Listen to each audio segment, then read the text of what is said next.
Hello friend, welcome to my channel. आज की इस वीडियो में हम लोग इंडियन पॉलिटी यानी कि भारतीय राज्य व्यवस्था के जीके क्वेश्चन देखेंगे। भारतीय राज्य व्यवस्था यानी कि इंडियन पॉलिटी से बहुत सारे क्वेश्चन एग्जाम में बनते हैं, कोई सा भी एग्जाम हो, और अक्सर हमें इंडियन पॉलिटी में बहुत सारे क्वेश्चन को लेकर डाउट रहता है। तो यहाँ पर हम लोग जीके क्वेश्चन के साथ साथ क्वेश्चन का भी डाउट क्लियर करेंगे। तो आइए देखते हैं।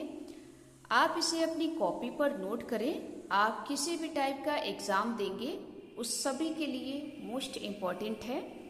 तो सबसे पहले आपको पता होना चाहिए कि राज्य यानी कि देश, एक देश होने के लिए हमारे पास क्या क्या होना चाहिए।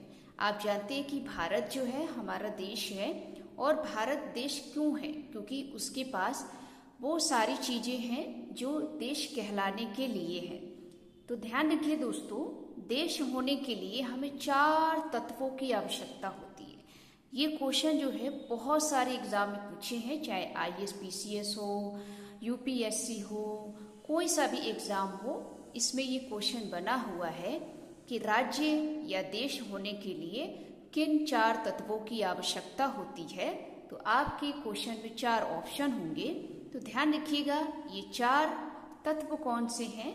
तो ध्यान रखिएगा, किसी देश को होने के लिए उसके पास एक निश्चित भूभाग होना चाहिए, और जनसंख्या होनी चाहिए, सरकार होनी चाहिए, और संप्रभुता होना चाहिए।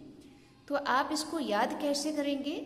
आपको पता है कि अगर हम कोई देश बनाना चाहते हैं तो देश बनाने के लिए हमारे पास क्या होना चाहिए? एक निश्चित भूभाग, कोई जमीन होनी चाहिए, और उस भूभाग पर जनसंख्या होनी चाहिए। जनसंख्या को नियंत्रण करने के लिए सरकार होनी चाहिए, और सरकार को आंतरिक और बाहर के जो भी निर्णय लेने हैं उसके लिए दोस्तों उसके पास संप्रभुता होनी चाहिए। तो ये दोस्तों देश होने के लिए 4 तत्व हैं। अब दोस्तों देखेंगे यहाँ पर सरकार के अंग। आप जानते हैं कि जो हमारे देश में जो सरकार है उसके दोस्तों 3 अंग हैं।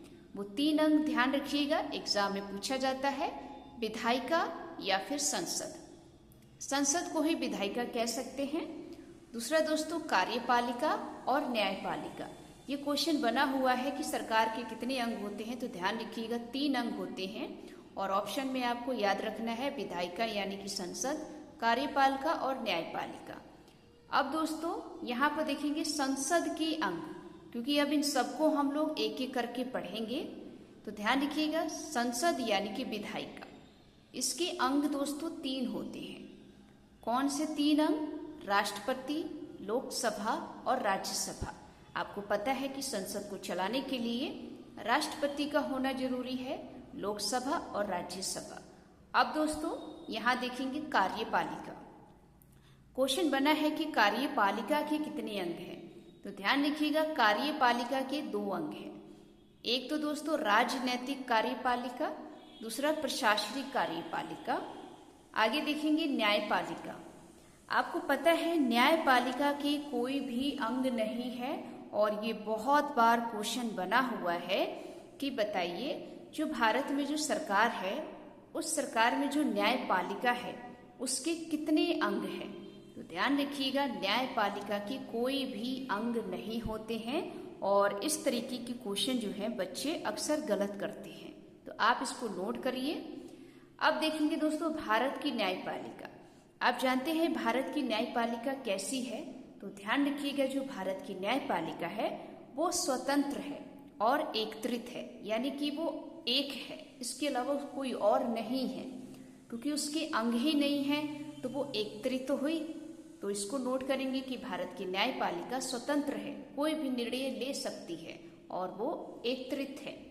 आगे देखेंगे भारत में सर्वोच्च कौन है। ये क्वेश्चन बना है। भारत में दोस्तों सर्वोच्च जो है जनता और संसद है। तो इसको नोट करेंगे कि भारत में सर्वोच्च है जनता और संसद। आगे देखेंगे संविधान का अभिभावक। आप जानते हैं कि हमारे भारत देश में संविधान बना है, और संविधान का अभिभावक दोस्तों न्यायपालिका यानी कि संसद को कहा जाता है। तो ध्यान रखिएगा, न्यायपालिका या संसद ही संविधान का अभिभावक होती है, इसको नोट करेंगे। अब देखेंगे दोस्तों भारत की न्यायपालिका के भाग। आप जानते हैं कि भारत की जो न्यायपालिका है दोस्तों, एक चीज और नोट कर लीजिए, भाग और अंग में बहुत ज्यादा अंतर होता है। तो आप अभी सोच रहे होंगे कि जो न्यायपालिका के अंग थे, अभी हमने बताया कि न्यायपालिका के कोई अंग नहीं है। अब हम लोग यहाँ क्या पढ़ रहे हैं कि भारत की जो न्यायपालिका है उसके भाग।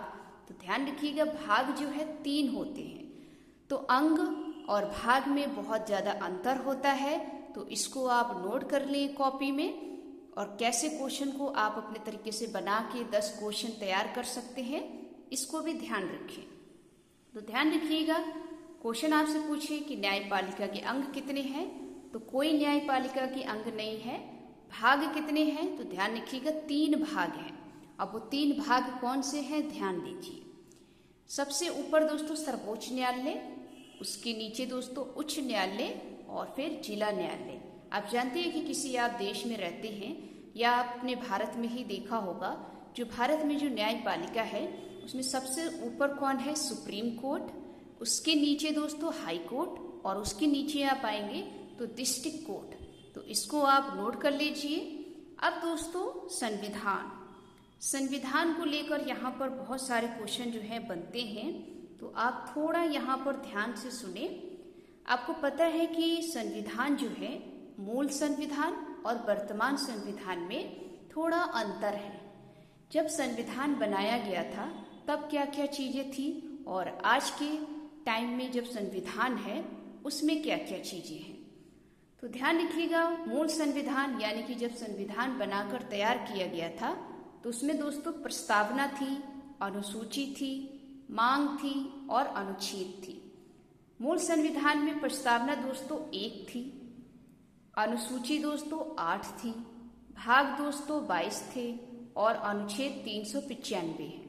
अगर वही आप वर्तमान संविधान को देखेंगे तो ध्यान रखिएगा, वर्तमान संविधान में प्रस्तावना दोस्तों आज भी 1 ही है, अनुसूची दोस्तों 12 है, क्योंकि पहले दोस्तों 8 हुआ करती थी, लेकिन आप वर्तमान टाइम में देखेंगे तो अनुसूची 12 है।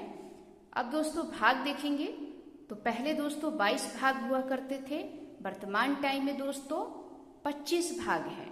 वही आप अनुच्छेद देखेंगे तो मूल संविधान में अनुच्छेद दोस्तों 395 है, और वर्तमान में देखेंगे तो 466 प्लस, यानी कि इससे भी अधिक है। तो ये दोस्तों आप क्वेश्चन इसको अच्छे से अपनी कॉपी पर नोट करें। तो आज की ये वीडियो आपको कैसी लगी? अगर अच्छी लगी हो तो वीडियो को लाइक करें, चैनल को सब्सक्राइब करें। मिलते हैं एक नेक्स्ट टॉपिक में। जय हिंद, जय भारत।